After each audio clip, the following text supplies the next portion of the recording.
You're listening to the Fan to Fan podcast, and this is part 2 of our discussion on 1994's unreleased Fantastic Four movie. Here we go. Again.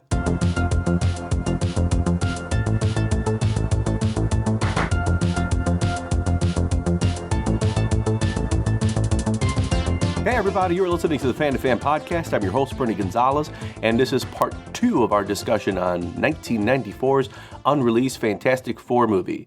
So for the first part of the discussion, Pete Charbonneau, friend, fan, and fellow podcaster of the So Bad It's podcast, at least one half, the other half being Jonathan Zeminski. John, don't think I forgot about you. Pete joined me for the first part of the conversation, and he comes back for part 2, where we do a bit of a deep dive into the movie, our thoughts. We talk about the Fantastic Four in general, and why the movies haven't worked. We talk about the crew that put together 1994's unreleased movie, and we share our thoughts on what we feel the fate of the movie should be as well. So we'll get right into it, and Pete starts off with a bang. I guess my first real what the fuck moment came. That's right. Yes. And again, I will plead ignorance on this to an extent, but you know, the film opens up again. I was using film again. The movie opens up.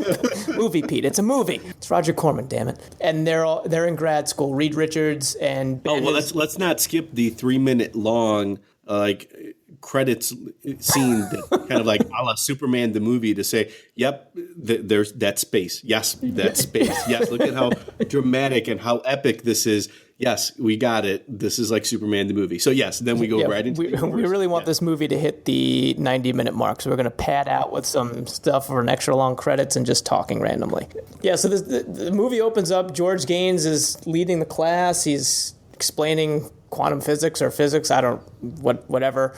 And so you've got Victor, Reed, and Ben are in the class together. And then all of a sudden, Ben and Reed end up going to where are they boarding at Mrs. Storm's house? So you have Reed Richards, who's presumably I think it's the mother of Sue and Johnny Storm, but it seems like she's running a boarding house, and Reed, at least he is staying there, right? Yeah. So we're going to say generously, he's like 21, 22, probably a little bit older. Sure. Let's not be creepy. That's fine. And next thing you know, I hear, Ben's playing video games, and I'm like, who's the little blonde kid? The video game is essentially a cartoon. That was the first thing that caught my eye. Absolutely, yes. And then I'm like, holy shit, that's Johnny Storm. I'm like, why is he a 5-year-old kid? And then Sue Storm comes running in, and she's like maybe 7, and she's got, the doe eyes for Reed Richards, and I'm like, oh no, oh my. And it took an immediate weird turn for me. So I'm like, oh, what is going on here? I was doing the math, and in my head, I'm like, she has to be at least 8. Please let her be 8, because doesn't it go to 10 years later? And then we kind of jump into the 90s. Right. So I'm like, please, she's 8. In my mind, she has to be 8. Okay. So if we establish that, then I move on to my next point, as then when they meet again 10 years later, so there's the big accident happens. Victor is horribly... She's 18. She's 18. She does not look 18. Yeah, very attractive woman, Miss Stab, but she's not 18. And I would argue she even looks older than Reed Richards at that point. Yes. So immediately, this movie is getting crazy, and I think I love it. So let's keep going. That scene, I was like, did this happen in the original? I don't think they did. And no. And let's not forget that you have the scene where Ben Grimm is asking what we presume to be Mrs. Storm permission to get Johnny and Sue to go to space with them. Yes. That was my laugh out loud moment too, where they go knocking on the door 10 years later, because for some reason, somehow Ben Grimm convinces Reed Richards, like, oh, we've got to do this manned space mission to reach Colossus, and you need a crew. So why not the 2 kids or the woman that you boarded with 10 years ago? They have no, practical, scientific, or, space flight knowledge, but, we need some more people for the crew, so let's go grab them. And he shows up at the door. Mrs. Storm is a lot older now, or at least she's got some powder in her hair to make it look gray. And he basically says, "Hi, Mrs. Storm. Can Sue and Johnny come to space with us?" or something to that effect. I was like, "Hi, Mrs. Storm. Johnny and Susan go to outer space with us? Well, I don't know, dear. You'll have to ask them.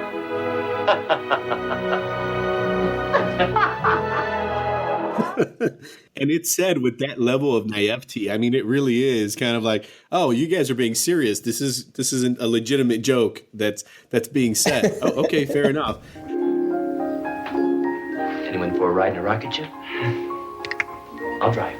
So as the movie proceeds, I think it's fair to say there are a lot of uneven special effects. You have a few moments where it does pop a little bit when Johnny goes full-blown Human Torch kind of towards the end, and the animation is limited. But I think by the time you get to that point in the movie, it feels like, oh, this could have been a lot worse. There are parts where Reed's stretchy power is kind of used to a limited degree, which is probably the best way to use it, so it feels a lot less ridiculous, because it never feels completely ridiculous in the movie, if not just completely impractical, where Doom's force field that keeps them in stasis has some sort of crack at the very bottom that's just small enough for Reed's leg to kind of cut through. But besides that, at least they don't hover on that shot so long where you're just thinking, this is ridiculous. It's just a guy's stretchy leg. This is, at least Plastic Man is basically looking at you and saying, I'm ridiculous, aren't I? Let's have a little fun with this. Right. Let alone the scene at the very end of the movie after the wedding. God. Yes, we're going beyond the spoiler alerts here, folks, where the arm does come out from the top of the limousine.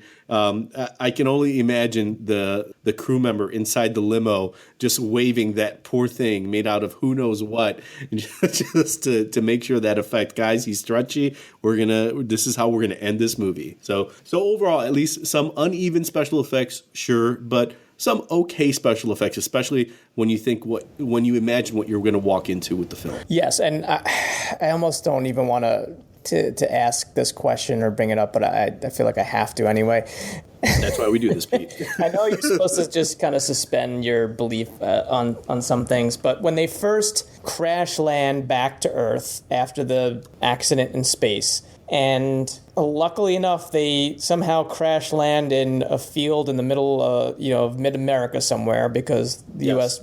military comes along to pick them up. But presumably the military. Presumably. Dun, dun, dun. Mm-hmm. So they're just discovering that they've got these powers, and Sue realizes that she's invisible, and then she's half invisible, and that was one of the not so good special effects. I mean, that was kind of like left over from I Dream of Jeannie, where they just kind of splice the film so that half of her body is showing, the other half is not. And so when she realizes that, she kind of faints, and then Reed's arm for the first time stretches out, and he grabs her from like 10 or 15 feet away. All right, fair enough. But he's wearing the silvery space outfit. Now, how that thing doesn't tear, they must have some special material on that space outfit that they is for just such an occasion, for someone becoming incredibly elastic, so because it doesn't rip. I'm sorry.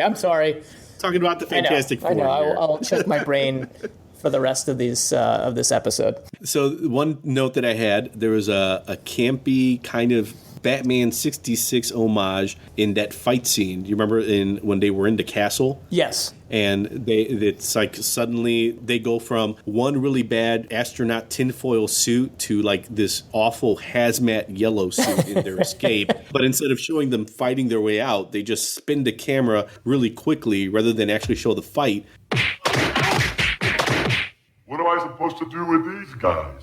Talk to them. You've got a captive audience. We'll be back in 10 minutes. And then there's the actual moment where Johnny actually says, like, holy Freud, Batman in a scene. I thought, okay, well, obviously they understand the level of campiness that's involved with this. So yeah, I'm glad you caught that. I wrote that down, too. I'm like, wow, they're using DC Batman in a Marvel movie. That's pretty ballsy right there. Yes. I'm trying to think of a few other things that I thought were decent. The Latveria castle, all things being equal, and this is where I guess I should not have had many expectations for the movie, because that's where I would have failed miserably anyway. But to give Dr. Doom more of a connection to Latveria. But I have to say, whatever matte paintings they had for his castle, they were pretty decent. It was reminding me, the first scene where you see him sitting on his throne and he does one of his bellowing guffaws. It was reminding me of Masters of the Universe a little bit. Absolutely, yes, with Skeletor. And that scene, his palace, his room, you could tell it was definitely like kind of like a mirrored effect, where whatever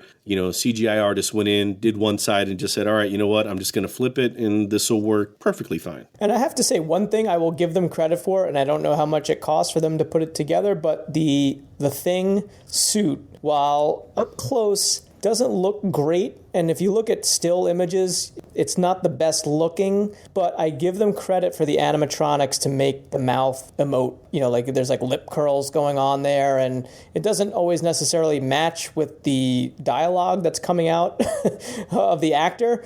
But I thought that, again, given for the time and what I can only assume were the budget constraints, I thought that they did a pretty decent job in making that movable and at least attempt to not just be like an opening and closing mouth. And when I saw it, I thought that it was at least reminiscent of the same techniques they used in the 1990 Teenage Mutant Ninja Turtles movie. Yes. So something about the way they kind of sculpted the suit, but absolutely, like you mentioned, with the face animatronics, I think it's fair to say they probably didn't have the budgets or the resources that the TMNT crew had, but from what they had, it looked decent. And I think they were smart enough to keep the Thing in shadows. But same with Dr. Doom. There were a lot of scenes where it made sense to keep him ominous, but it also worked with the character to keep him in the dark and probably to give him the right textures, the right mood, and hide what were probably rivets that, for his sake, make sense with his costume, but to kind of play down the fact that this was definitely kind of like a DIY effort. Sure. And, and that reminds me of the conversation we had when we talked about The Thing, where Rob Bottin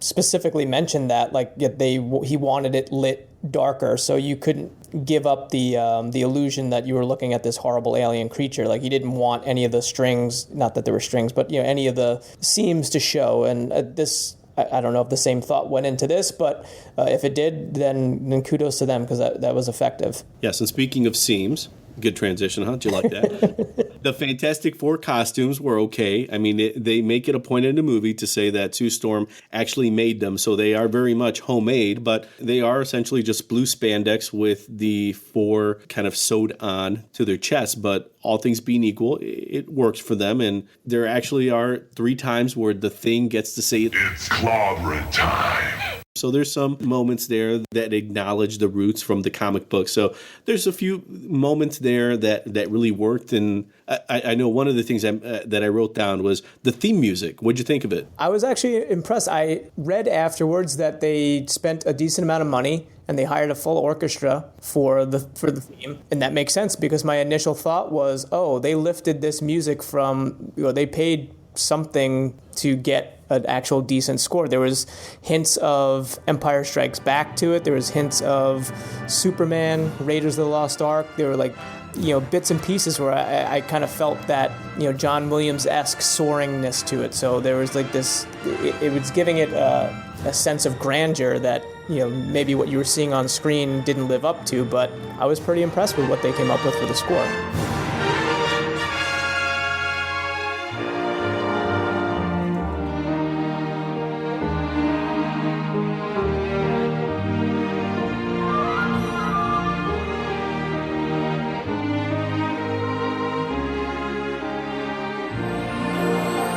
Yeah, it was written by David and Eric Wurst, and for at least what I found, they were reportedly personally contributed $6,000 to finance a 48-piece orchestra, and those were moments where it did sound more rich than you would expect the score to be for the Fantastic Four. It seems like the score was beyond the scope of the movie. Like you said, where did you guys get this from? Because it feels like you guys licensed the score from something that was bigger than this movie is. Oh, absolutely.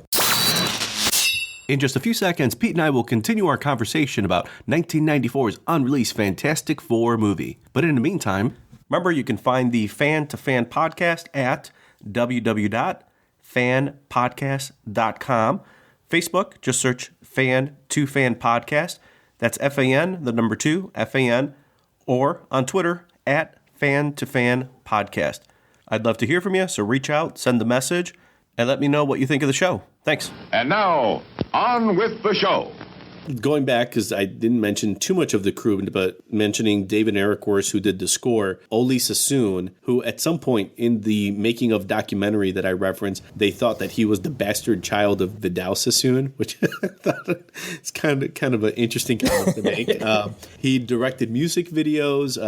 Before Fantastic Four, he directed Blood Fist 3. Again, not Blood Fist 1 or 2, but the third. And then after Fantastic Four, he directs episodes of Xena, Viper, Silk Stockings, and Mutant X. Scott Billups did the computer visual effects, so he was responsible for that mirroring of the throne room for Doctor Doom. And the special effects makeup was John Vulich and Everett Burrow of Optic Nerve, and they were the ones who actually built the Thing suit and put all of that together. So I feel like they definitely deserve a lot of props. There's a lot of camp in this movie. I think there's a lot of acknowledgement of its low budget, but it's just like also brimming with love. Like you could tell that the people that did this enjoyed doing this and wanted to do this. Oh yeah, this was again, reading the article afterwards, like the cast and crew were all about this. There's definitely, like you said, there's a lot of love involved in this. It's not a half-assed production.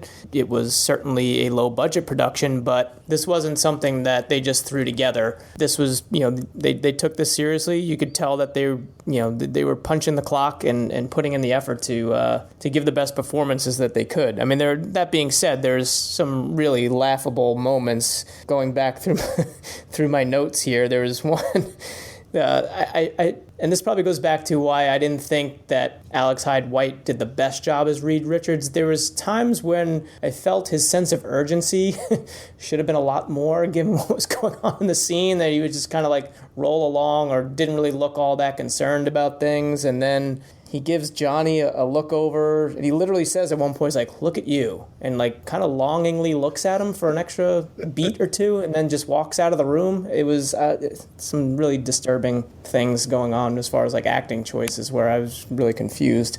Well, it felt like there, especially with Rebecca Stabb and with Jay Underwood, there were a lot of choices made in their acting that felt like the kind of stuff that I saw in like 90s NBC sitcoms. They were tuning that Seinfeld, Wings, all those types of shows on NBC where it's like, yeah, they would have perfectly fit in those lineups, whereas Alex Hyde White was just kind of like, okay, you need to wake up, buddy. Sometimes it's like you're falling asleep here, and you've got someone like Michael Bailey Smith who has such a physical presence, and that you know what? That's another moment I thought. So, all right, so Ben Grimm is in the same university level super physics class that Victor Von Doom and Reed Richards is in, yet he still comes across at the end as kind of like a bit of a dope. It's like obviously he made it into that class, so unless he just snuck in that day to kind of mess with his two buddies, I would imagine he's a pretty smart guy. That's what I was thinking too. Yeah, I mean, that was my other kind of small issue, is that they really just kind of barrel on into a series of beats. Like, certain things have to happen, and then they kind of just go through them really quickly at the start. So I think maybe they were taking for granted a little bit more that you knew the characters and what was supposed to happen. They were trying to just get into more of the main plot. But I feel like all these things happen at the beginning, and they happen pretty fast, and you don't really know, is Ben Grimm, is he in that program, or is he whatever? Yeah, they're friends, but the motivations I think could have been built out a little bit better. There was definitely some confusion involved. I was doing a few double takes throughout watching the movie. I'm like, what happened there? What's going on? Look at you. The Fantastic Four.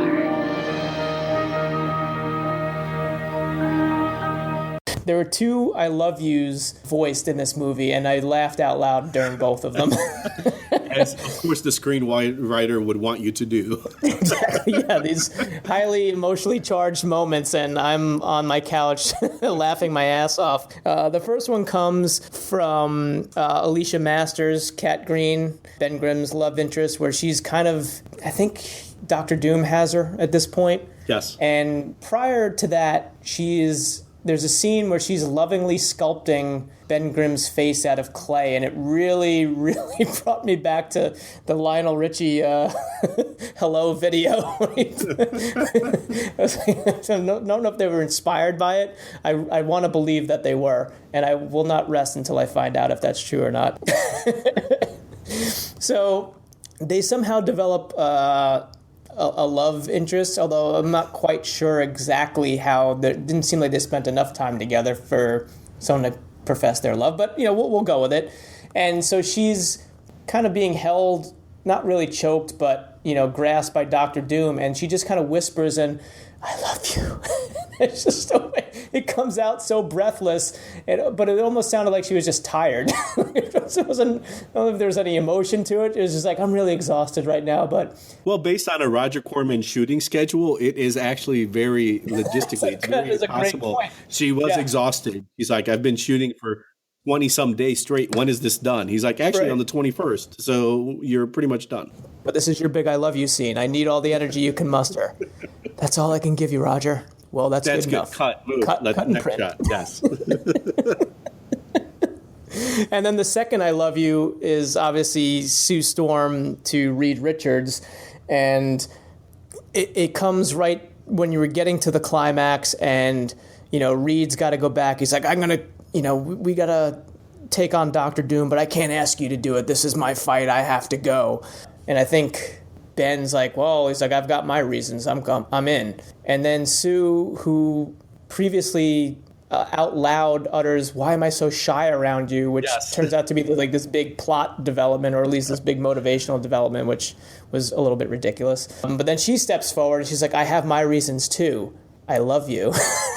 I don't know. It's just, I'm like, you gotta be kidding. Luckily, Johnny is there to bring a little levity. Well, I've got to go watch Sis, so I've got to go with you guys. Yeah, and I got to give credit. Jay Underwood, he was another one that looked like he was just having fun with his role, and you can tell, like, it's totally cheesy, but I think he was playing it the way that he should. A little bit campy, not completely campy, but just enough. Yes, and having enough fun with the role, and I think that's when we start talking about other adaptations, that's probably one of the things that they've kept consistent, is to cast actors that are willing to have fun with the role of a guy who can basically spontaneously combust. So to have someone like Chris Evans or Michael B. Jordan, there was a lot. I think there's a lot of credit to give to those actors that show a lot of restraint in a role that is, I guess, on a lot of levels already completely ridiculous, let alone unbelievable. But to say, okay, well, you know what, I'm going to have a little fun with this, but I'm not going to ever take it to 11, because if I go there, it's too much, which is saying a lot for the Fantastic Four and a superhero film. Right. And I know you wanted to get into the later adaptations, and I will say on the segue point, I really do not remember much of the rebooted Fantastic Four movies, but I do remember enjoying Chris Evans as Johnny Storm. And I couldn't tell you specifically what it was, but there was that general feeling. Again, like, I think he was having fun with the role, and it came across on screen. And I'm like, all right, well, here's one person at least bringing something to this movie that, for me at least, in all other forms, was really forgettable. I didn't see the latest one, the Josh Trank one, but the other two, the Fantastic Four and the Rise of the Silver Surfer, I did see, but I feel like I was almost like checking a box. Like I felt like I had to see it, and there wasn't much investment on my part. You have your Fantastic Four merit badges. Yeah, exactly. And you can move on. And I think the great thing about this 1994 Fantastic Four film, it's got a great story, whether you've seen the film or not, and hopefully this discussion, if you have not seen it, makes you want to see it. If you've already seen it, it adds an extra layer to it. In just a few seconds, Pete and I will conclude our conversation about 1994's unreleased Fantastic Four movie. But in the meantime, remember, you can find the Fan to Fan podcast at www.fanpodcast.com. Facebook, just search Fan to Fan Podcast. That's FAN, the number 2, FAN, or on Twitter at Fan to Fan Podcast. I'd love to hear from you, so reach out, send the message, and let me know what you think of the show. Thanks. But I think just as important as the before, during is also the after, because Fantastic Four was scheduled to be released in 1994, and then you have Blade released in 1998, X-Men in 2000, Blade 2 and Spider-Man come out in 2002, Daredevil, X-Men 2, The Hulk, they're released in 2003, Punisher, Spider-Man, Blade 3 come out in 2004, and then to go back to some familiar names here, you have Brandt Eichinger and Constantine Films. They actually continued negotiations motivations to produce a big budget adaptation of Fantastic Four ever since 1994. And they were speaking with directors, including Chris Columbus, who did Home Alone 1 and 2, and Miss Doubtfire, Peyton Reed, who would connect to the Marvel Universe again because he directed Ant-Man, Peter Siegel, who directed 50 First Dates, Get Smart and Tommy Boy, but eventually production for what becomes the 20th Century Fox version of the Fantastic Four is in 2004, and with an estimated $90 million budget, we see the film in 2005. And won't go over it in detail. There's nothing, I really don't enjoy that movie. Like you said, there's a few moments with Chris Evans. Fat said it's directed by Tim Story, who'd predominantly come from sitcom TV, and maybe that was their motivation. If we're going to tell a family story, let's bring in a guy who's directed families on screen and families that don't get along, so we can play with that dynamic, because that's essentially what the Fantastic Four is. Mm-hmm. And then to continue that with 2007's Fantastic Four, Rise of the Silver Surfer, which again, completely not worth mentioning. And then to go to the 2015 Josh Trank movie, which was completely lambasted. People were not very happy with that release. But I think it goes to something you mentioned earlier, is that you said you're not necessarily a big fan of the Fantastic Four, right? Correct, yeah. I think it's a tough concept to wrap around, because you have these four superheroes, but and these are discussions that I've had a bit with my buddy Andre and heard them in a few episodes. But I think anytime we've talked about the Fantastic Four, at least from our very humble opinions, we've always thought it makes more sense to approach them from more of the scientific explorer perspective than maybe from the superhero perspective. Mm-hmm. Because when you start thinking about a guy who can stretch, unless you do it in the Plastic Man approach where it's completely tongue-in-cheek, there's just no way to save it. It's just completely ridiculous. But when you start looking at it from a scientific explorer standpoint, it's like, oh, well, what if you played around kind of with the Lost in Space dynamic, where you have a dysfunctional family that's traveling around, and maybe play around with the idea of different dimensions. And they've discussed a lot of this stuff in the Marvel Cinematic Universe now, where that would be an interesting take on the Fantastic Four, to say, yes, we've established all these heroes, Captain America, Thor, the rest of the Avengers, and all these other villains, but what if we had these scientific explorers, and we're not necessarily focusing on them for their powers, but rather more for their adventuring? I think that's an interesting take, because I was going to ask you what you thought of, or why you thought that the Fantastic Four just hasn't been able to, find that audience, critically or otherwise. They keep trying to make it work, and it just doesn't seem to happen. So yeah, I am immediately more intrigued by that than anything that I've seen on the screen. And I know that it's a very groundbreaking comic book, because it was really one of the, if not the first, to show flawed superheroes, as opposed to the square-jawed, like no problems, they just come in and save the day, that DC had established. They showed basically a dysfunctional family. And I'm wondering also, I've never, in the films that I've seen, I've never really gotten that dysfunctional vibe to the point where I think they can make it really interesting.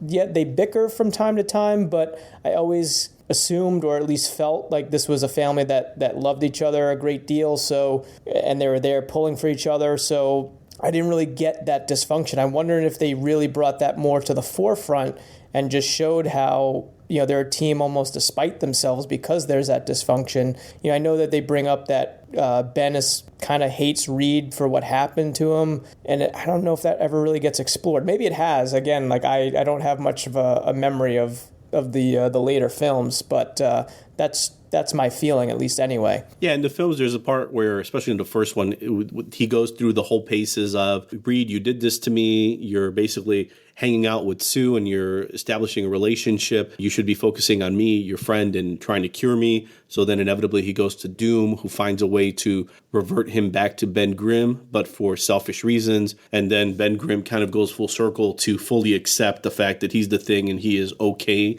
being the Thing and everything that goes with it. But I think it's a perspective that came with the comic, and like you said, it was different and it had a different pace, a different tone that what was coming before it. But to go from that version to all these different iterations to the more grounded, the fact that these heroes are now based in a real world. I think if Marvel, and again, humble opinion from one fan, but if they wanted to do a version of that Fantastic Four that would work, at least I would say, maybe move away from the dysfunctional family and actually make them treat them more as like a team, but a team whose skill set works. So you can't have it so unbalanced that you and I would think, well, why would Human Torch be on here? Obviously, he's a hothead pilot. That's probably the antithesis of what Reed Richards would want on the team. He would want dependability and balance and someone that he could count on. Right. So I think it would say, all right, well, you have these characters, but maybe let's not completely base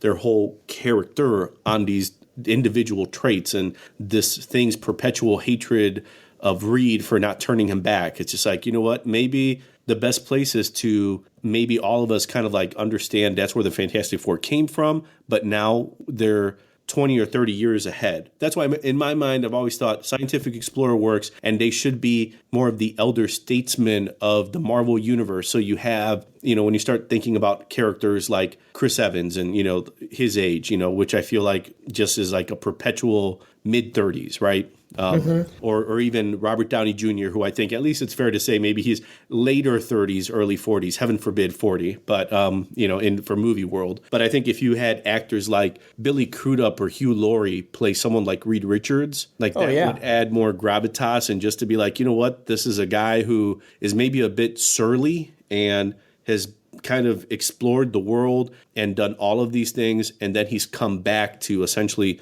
warn the heroes that it's like, hey, if you guys thought fighting Loki was something, the things that we've seen over the last 40 years exploring these different dimensions or these different worlds, there's a lot more coming, and you guys need to be prepared. That would be an interesting role for the Fantastic Four. And then you get someone strong, like, bad segue here, Mark Strong, to play Dr. Doom, but you really play on his Latvian connection. You can have this almost spy thrillers, play around with that idea of Latveria kind of being this state where this dictator has kind of taken over, but obviously nothing at all like our current political climate whatsoever.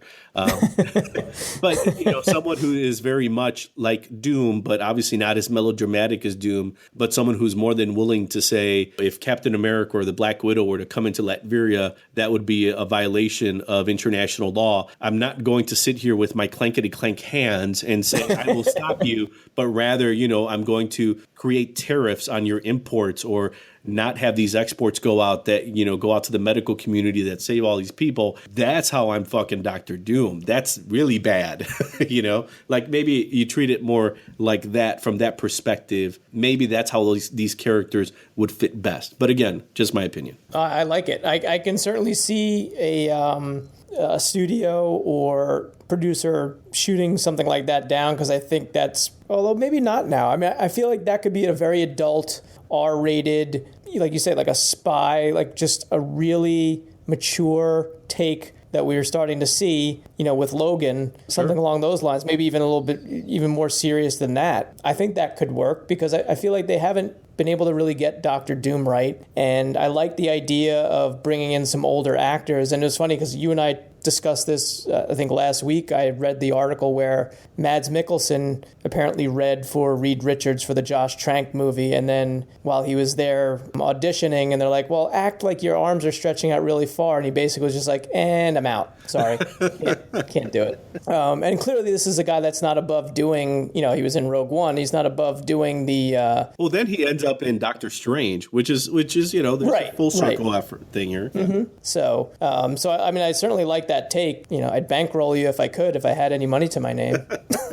Well, but I think it just goes back to, there's an innate campiness to the Fantastic Four that can be embraced in the cinematic universe Marvel has built. It just doesn't work. So for all the folks that would say, oh, are you going to be true to the comics? This is a place where if I'm as a comic fan, I would be the first to say you can't be true to the comic, because that's just not what this is anymore. This is not the 40s. This isn't the Cold War. This is not after World War II. This is a completely different time, and these heroes and their interpretations are a product of the time. But it's kind of neat that at least for the 1994 version of that Fantastic Four, it's very much an artifact of the 90s. It's just kind of neat to see something that is the before of this whole Marvel Cinematic Universe that was almost, a byproduct of that wave that is very much popular now and is making money hand over fist, I would imagine, for Marvel. But to say this came out right before, this is right after Batman 89, which also had, kind of a burden of trying to steer away from the 66 campy Batman version too. So you have Tim Burton, who's trying to fight from that, and you have Oli Sassoon, probably not the bastard stepchild of Vidal Sassoon, saying, you have this comic that's from the 40s that's completely ridiculous. So I'm going to do the best that I can. He did a decent job. They did a good job. Yeah, as I say, if he actually was related to Vidal Sassoon, then I would have expected the hairstyles to be that much better in this movie. So now your homework assignment, Pete, and anyone who hasn't, you have to watch Doomed, the untold story of Roger Corman's The Fantastic Four. I watched the trailer last night. So and it's streaming on Amazon Prime. So yes, that will be viewed in the next couple of days. Yes. I'm excited about it. I've had a lot of strange experiences after all these years in the film business, but I have to say the Fantastic Four ranks somewhere near the top. Expect trouble. I didn't know then, all of the machinery that had been at work. It was the seedy, dark side of Hollywood. We really wanted people to see this. How many movies did Roger Corman make and never release? 1. Wait a minute. Why? We're going to let them take this movie away from us and not get anything out of it? We got to show people that we made a movie. That's how you get another job.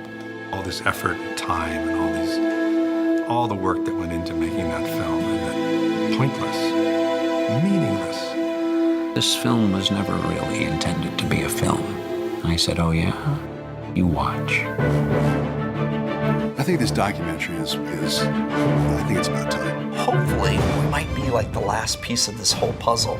The great, untold, never-seen version, the original Fantastic Four. Finally, after 20 years, this story is going to be told. Unfortunately, this version of the Fantastic Four really was doomed.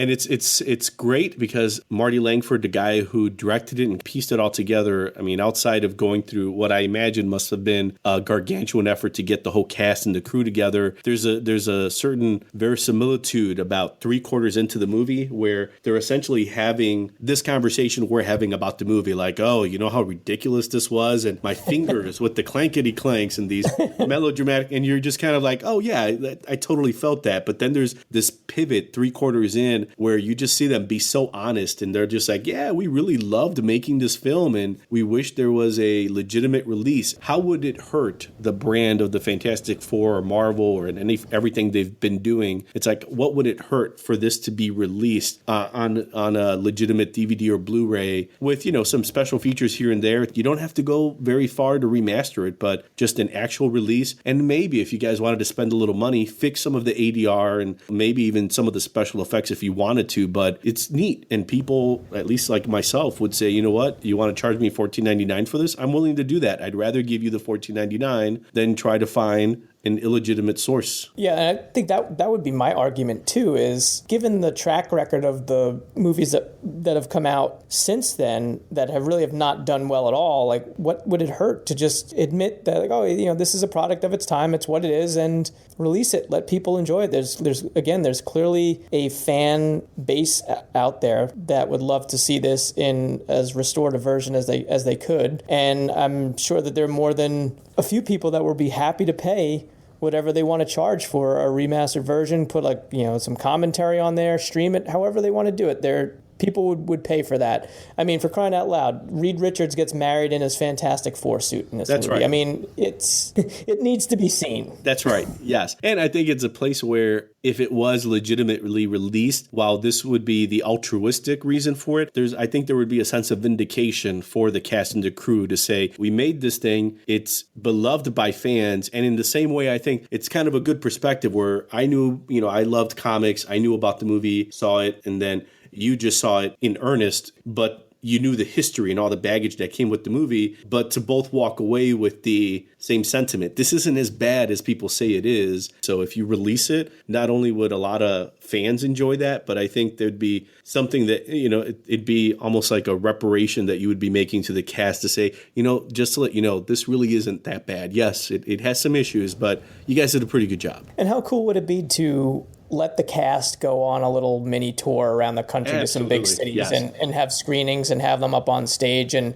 kind of take that proverbial bow that they weren't allowed to take when they made it, to go up there, do a little Q&A afterwards. I think that would be a ton of fun. I think they could probably draw some good crowds in some of the bigger cities. I would certainly pay to go to see something like that. So, and from the business side, it really wouldn't hurt the brand. The brand is what it is. It's independent of any variation and any vision that they've had of the Fantastic Four since this 1994 release. So if anyone from Marvel is listening, really, come on. Right. I mean, Marvel's got it on lockdown pretty well right now. They've got the formula. They turn out movies that are very much well within their established, Marvel Cinematic Universe. They hit the right beats. It's great. This is just a fun anomaly from 30 years ago now, 25 years ago, however, my math is terrible. Just embrace it. They could have some fun with it. Again, like, why do most kids get involved in reading comics anyway? It's an escape. It's fun. And this is just part of the whole experience. So I say just let it live. Let them play. Let them play.